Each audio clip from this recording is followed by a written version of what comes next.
the channel. My name's Tina, also known as Little T. And today we're going to cook another recipe from this cookbook that we used last week when we made some glorious butterless butter. Today we're going to make some jam. And it's super easy, and I've already used the recipe 2 times before. The first time I made raspberry jam, and I just used a bag of frozen organic raspberries when I made that jam. The last one that I made was made from organic strawberries. Again, I bought them in the frozen foods, especially since it's in the middle of winter and we don't find too many fresh strawberries around at this time of year. I have this great big bag of fruit and I've been using it for smoothies, and it's a fruit medley. You can see there's strawberries in there, but I've actually picked all the strawberries out when I've been making smoothies, so what is left are all the yellow fruits. So we have peaches, pineapples, and mangoes. And today I'm going to use this to try to make a different flavored jam. So we'll see how it goes. Easy, so you have your frozen fruit. Of course you could use fresh, but we're gonna use frozen. It's 12 ounces of frozen fruit. And then we just have regular sugar, and I'm going to use 1/3 cup. Her recipe says you can use 1/4 cup up to 1/2 cup, and I'm just gonna go right in between and use 1/3 cup. And then for thickening, we're gonna use arrowroot powder. And in order to get this blended up, we will blend it with a little bit of water. So that's all there is that goes into this. So let's use these ingredients and make ourselves some delicious jam. So let's get to cooking. The first thing we're going to do is take our fruit and we're gonna put it into this pan on our... So we have our peaches, pineapple, it's a small chunk, mango. It's all just yellow fruits in here. So the first thing we need to do is add the sugar to the fruit. And I'm just going to use my 1/3 cup of the measure and add the sugar. Turn the stove on to medium high, and then we're just going to let this cook for 10 to 20 minutes and until it gets all syrupy and the fruit is broken apart. So that's just going to take some time. So it's just going to cook down. I'm going to stir it every once in a while just to make sure nothing's sticking to the bottom. And let the heat, the fruit, and the sugar start doing their thing. We've been going about 3 minutes, and it's starting to make its own juice in here, sizzling a little bit. The fruit is still very large chunks. Yeah, okay, we'll just let it cook. Keep on going. We've been going about 6 minutes now, and it's really nice and saucy.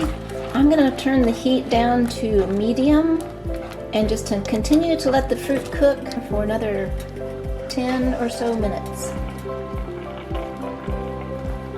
So we're gonna take our arrowroot powder, calls for 1 tablespoon. So we have our 1 tablespoon measure here, and I'm gonna put it in this glass container. Very powdery, it's very much like cornstarch.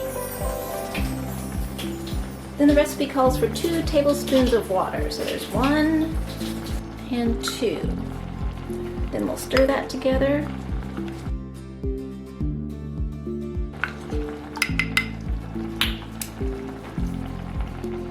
We have our arrowroot blend. We're just going to pour that in and stir until it thickens. You can see immediately that it's thickened up. Now I'm just going to turn the heat off. And since my stove is electric, turning off the heat doesn't make it cool down right away like my gas range did. So I will take it off the heat and we will look at it over here. And you can still see that there's large chunks of fruit. So I'm going to use this chopper that I have that was my mom's. I mostly remember her using it to make coleslaw. She chopped up the cabbage with this. It's working pretty well. I still have some big chunks. Arm's getting tired. You can see that's nice. Nice and jammy.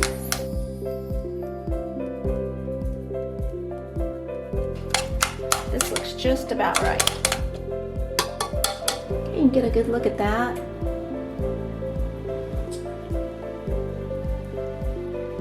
Now I'm just going to use this jar I have left over from something else we used, and I'm not doing a hot pack. We're just going to store this in the refrigerator and not sealing the lid. But there are instructions in the recipe that tell you how to do that if you want to.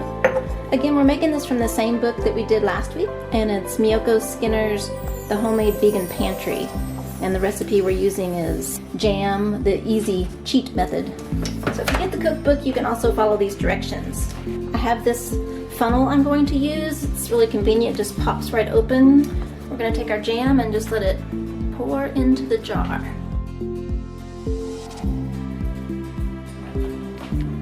We have ourselves a full pint jar full of peach, pineapple, and mango jam.